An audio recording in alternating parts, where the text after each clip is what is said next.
Welcome back everyone. For those of you wondering, no, I still can't walk properly. Today I'm just going to go into a bit more detail about the first full distance triathlon that I've just completed on Sunday at Outlaw Nottingham. Spoiler alert, I did finish it and I finished in 11:48:41.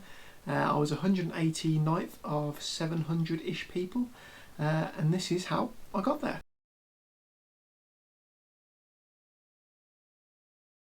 So I'll chuck some stats up somewhere for each of the different disciplines just in case I forget to mention anything. But yeah, so the swim, it was a 6 a.m. start. I got into the water sort of around 5:50, maybe around 5:55 a.m. So a few minutes before it was due to start, just to get used to the water and stuff like that. And it was at this point that I made my first mistake of the day. So I decided to sort of seed myself with the faster swimmers on the left-hand side of the lake for two reasons. One, it's actually the shortest direct line to the first turn buoy down the end of the lake. It's about 2 kilometres in a straight line, so I'm trying to save myself sort of 50, 100 metres from having to swim over from the right hand side of the lake.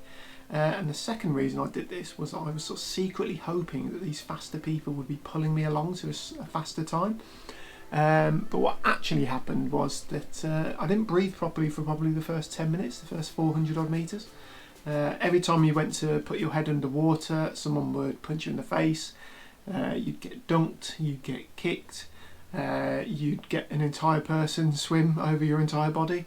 You'd then try and breathe to the other side, and again you'd have exactly the same. So I mean, looking back on it now, it's actually quite fun. Like I say, looking back on it now, in the moment it is absolutely terrifying. Missing a breath every few strokes, hoping you're going to get on the next one, and then, like I say, just getting dunked straight away.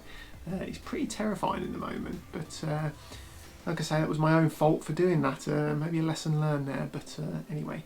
Sort of around 800 metres, it did start to thin out a little bit, and it was at this point where I started to sort of jump onto people's feet or hips and stuff like that, so trying to use them again to carry me to a slightly better time. Upon reflection though, and having look at my splits, I actually wonder if sort of this part of the swim maybe became a little bit too comfortable, because the rest of the swim after that, after the initial chaos at the start, was pretty easy, pretty comfortable.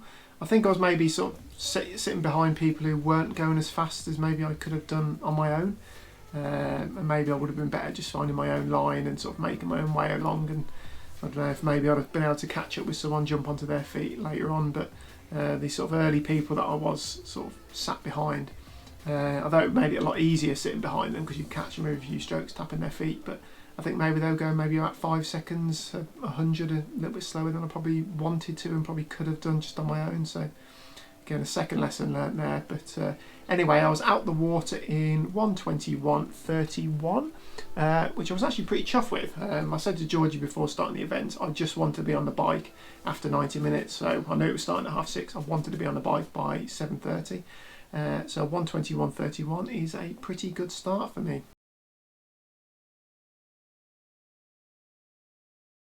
So now I knew I had plenty of time for T1, sort of if I wanted to be on the bike by 7:30, or at least I thought I did. Wetsuit was off fine, I got changed fine. Looking at my watch, I was actually about to run out of the changing tent sort of in around 4 minutes, so I was probably looking at around 6-7 minutes for the T1 transition. But whilst I was running through transition, I had my Garmin head unit, turning that on, setting all that up. And then my phone in my other hand, because I was trying to connect them up for the safety tracking feature, so I could send a link to Georgie so she could track me a lot easier, or a lot more accurately. It was this point I was caught by a marshal and basically reprimanded and told I was going to be DQ'd if I didn't go back to my bag and put my phone away. I did try and sort of say to them that I was just using it for the safety tracking feature and it wasn't being used for, you know, music or communicate where they were on, but they weren't having any of it. I'm pretty sure I checked the rules as well, and you are actually allowed to use it in a non-distracting way. You're allowed to have it on your bike, you know, for an emergency. You know, if you get lost, if you're in the middle of nowhere, it's worth having your phone on you. But she wasn't having it. So anyway, back to the changing tent. Phone back in the bag. I had to put it back in my waterproof bag and all this because it was going in with my wetsuit and all that sort of stuff. So it took ages. Anyway, back through transition, back to my bike, and I ended up doing a T1 in 10 minutes and 31 seconds, which Obviously then really messed with my head because I was now over my target of being on the bike by 7:30, when actually after the swim I thought I was going to have like a 5-minute gap or 5-minute advantage going into that. So now my head was starting to get a little bit messed up, a little bit flustered.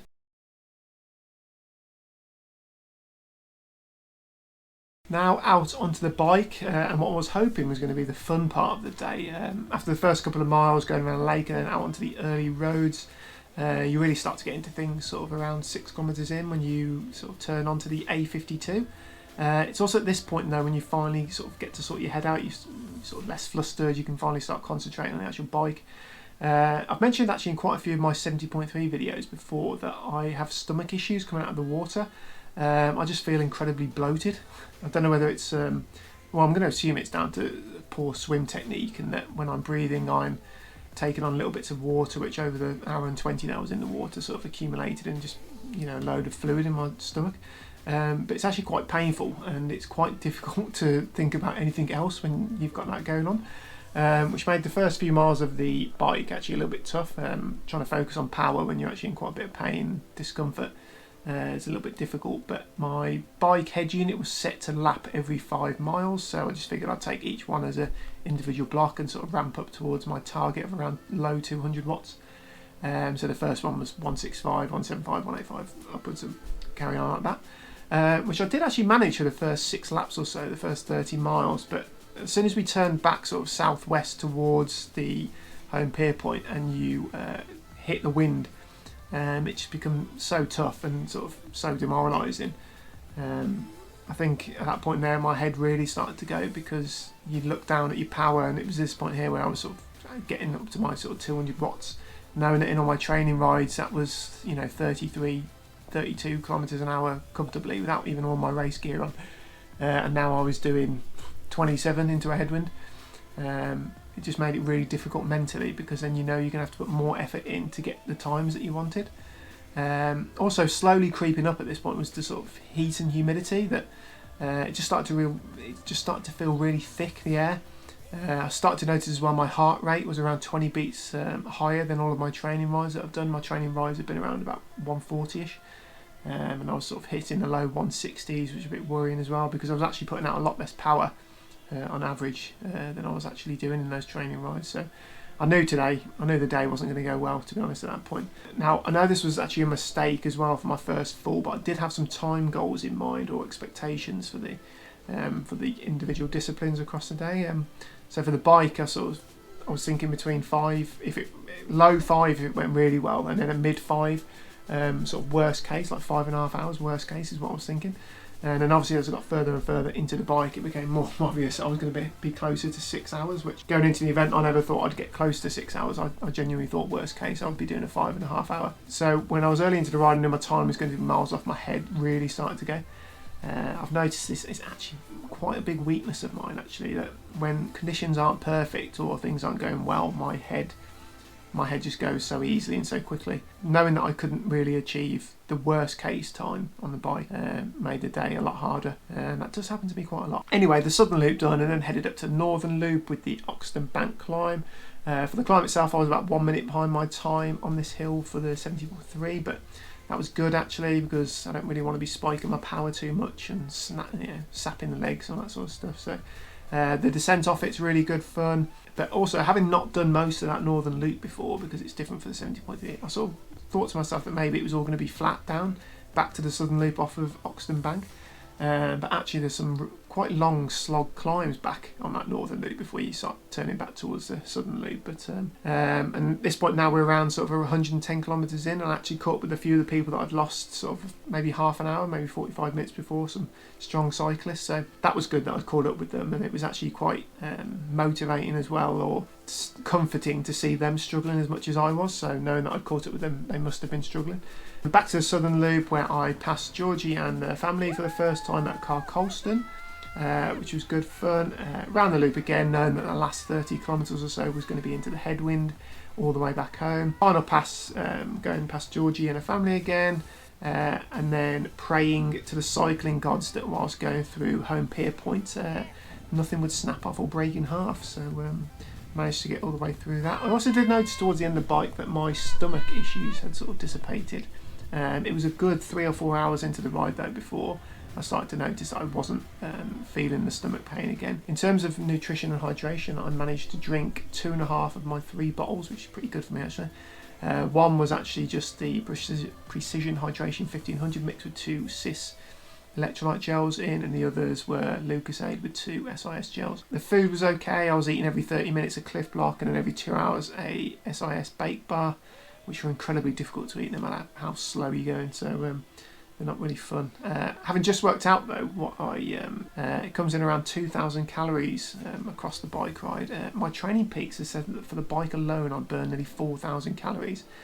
So it's not very good from that perspective. I really need to look into that, having more nutrition on the bike. Anyway, the bike done, no punctures or mechanical issues, although when getting off my bike later I did notice that some of the screws were starting to come out, so sort of testament to the lovely Nottinghamshire roads there. And all done in 5:49.18.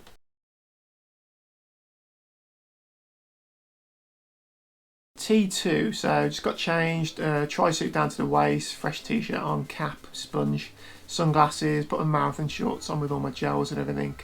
They took me ages to sort out getting those gels into the pockets. They're quite small, the pockets, so getting 2 in each one was a little bit difficult, but something I should really have practiced. But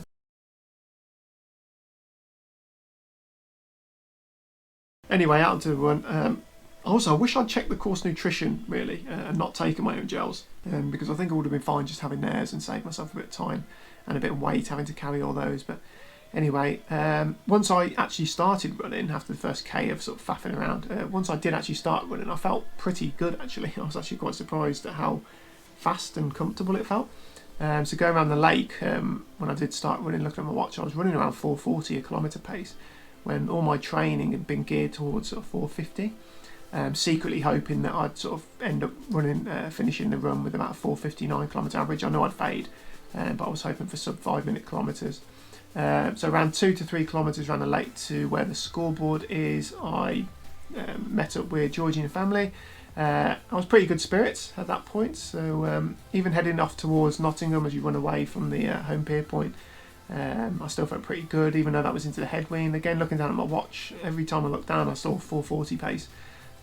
It was actually quite a struggle to try and slow myself down to sort of 5 kilometre mark or 5 kilometre pace, which I saw as a good thing at the time. My plan was to not stop at every aid station, but to try and hit every other one, because you can lose so much time by doing that. So ended up going round, doing the first 10, 12, 14k, come back round to Georgie, Rhea and the family again, see them again on the first loop. Then starting the second one, starting the second loop, this is where things start to get really tough mentally. I think knowing that you're running away from the finish line is, again, a little bit demoralising for me, and sort of, again, plays with my head where I've obviously got some kind of weakness with doing this. But yeah, it started to get really tough there on the second loop as we were running away.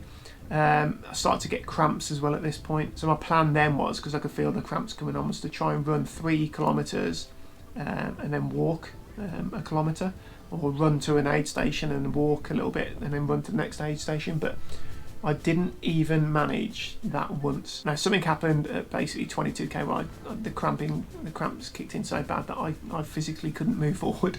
I had to stop and stand still in the middle of the run course and just stand there and wait for it to dissipate. Looking at my training peaks, that happened at 22, 25, 31 and 35, where my pace was 0 for however many minutes. I think the final time it happened to me, I was literally stood there for well over a minute, just stood still with the spectators watching, which is a little bit embarrassing. But anyway, in between those stops where I was trying to run stupidly, I was attempting a run-walk strategy where I would run 200 metres and then walk 100 metres, and that must have been the last 15 kilometres of the running course for me. Literally like the last 15 kilometres was just done as that, 200 metres. And like I said, when I was running at 4:40 pace. Every time I looked down at my watch during the runs, it was 4:40 kilometre pace, and then I'd walk and then I'd run at 4:40 a kilometre pace, and I was doing that for 15k. So I was sort of averaging, if there wasn't an aid station, I was averaging low 6-minute kilometres there, which when you consider I'm walking 300 or 400 metres of each kilometre, it's not actually that bad. And I wish I'd started that strategy a lot earlier on, just to try and stop the complete meltdowns where I couldn't move forward at all. If I actually break the course down into thirds, as in like 14 kilometres each, I ran the first third in 1 hour 15, which is a little bit behind what I planned to do. but still actually would have been pretty good. At 3:45, that would have brought me out. And then the next 2/3 were in 1:35 each. That's how bad it got. Yeah, the first half was 1:55 and the second half was, I think, closer to 2 hours 40. So yeah, you could see how much I sort of blew up with the cramps and stuff like that. But interestingly, I actually thought I'd had enough sodium. Obviously not, but I'd had the precision hydration on the bike with 2 SIS electrolyte gels in. Every gel I had on the run was an electrolyte gel. Every aid station I went to, I had the electrolytes. But obviously it still wasn't enough. I think maybe it was just the heat creeping up on the bike. I should have probably had another bottle of precision hydration on there with the sodium fuel in. But anyway, it's too late now, isn't it? But whilst doing the run walk, I had a lot of fun chatting with other athletes and volunteers on the way around. It's actually quite a good way to see a course, actually walking past it, because normally on these your head's down and you're in so much pain you don't really see any of it. But I actually felt like I actually got to see some parts of Nottingham because I was basically walking the run course. So from that perspective, it was quite good. For the finish line, I had Georgie and Rhea waiting for me, which was really good. I was worried they weren't going to let Rhea come down with us, but they let Georgie carry us, and then I ran down next to them. The crowd went absolutely wild down the finish line. It was absolutely brilliant down the orange carpet, and then I finished with a run time of 4:22.51 and an overall finish time of 11:48.41. And the finish line run with Georgie and Rhea has actually made it into the official highlights video, which I've been playing throughout this, so I was really happy with that.